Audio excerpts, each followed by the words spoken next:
देवणी तालुक्यातील नागराळ गावातील श्री गुरुलिंगेश्वर मठ संस्थान येथे मठाच्या जीर्णोद्धार व नव्या बांधकामाच्या भूमिपूजनाचा भव्य सोहळा सोमवार, दिनांक 16 मार्च 2026 रोजी सकाळी 10 वाजता आयोजित करण्यात आला आहे.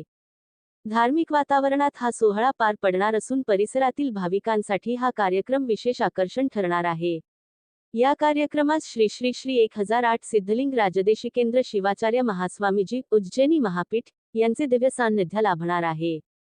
त्यांच्या शुभहस्ते मठाच्या जीर्णोद्धार व भूमिपूजन सोहळ्याची सुरुवात होणार असून या कार्यक्रमासाठी विविध ठिकाणांहून शिवाचार्य महाराज, संत महंत तसेच धर्मगुरू उपस्थित राहणार आहेत.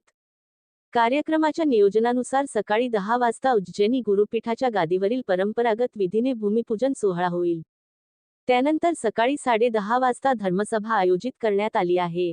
या धर्मसभेत विविध शिवाचार्य महाराजांकडून धर्म, संस्कृती आणि समाजहिताच्या विषयांवर मार्गदर्शन केले जाणार आहे.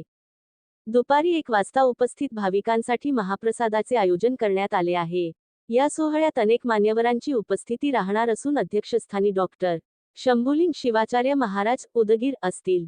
तसेच नंदिकेश्वर शिवाचार्य महाराज सोनपेठ, डॉक्टर विरूपाक्ष शिवाचार्य महाराज मुखेड, चंद्रशेखर शिवाचार्य महाराज आळमल, अमृतेश्वर शिवाचार्य महाराज जिंतूर तसेच परमहंस हभप गहिनीनाथ महाराज ओसेकर यांची प्रमुख उपस्थिती राहणार आहे. सोहळ्याच्या निमित्ताने रविवारी सायंकाळी शिव कीर्तन सोहळ्याचेही आयोजन करण्यात आले असून यामध्ये शिवशरण गुरुजी रटकलकर, हिंगोली यांचे कीर्तन होणार आहे. तसेच परिसरातील विविध गावांतील भजनी मंडळीही या कार्यक्रमात सहभागी होणार आहेत. नागराळ, देवणी तसेच आसपासच्या गावांतील भाविक मोठ्या संख्येने उपस्थित राहण्याची शक्यता व्यक्त करण्यात येत आहे. या कार्यक्रमाचे आयोजन नियोजित वीरशैव विश्वास समिती, नागराळ तसेच समस्त सद्भक्त मंडळी यांच्या वतीने करण्यात आले आहे. या भव्य धार्मिक सोहळ्यास भाविकांनी मोठ्या संख्येने उपस्थित राहून कार्यक्रमाची शोभा वाढवावी, असे आवाहन आयोजकांकडून करण्यात आले आहे.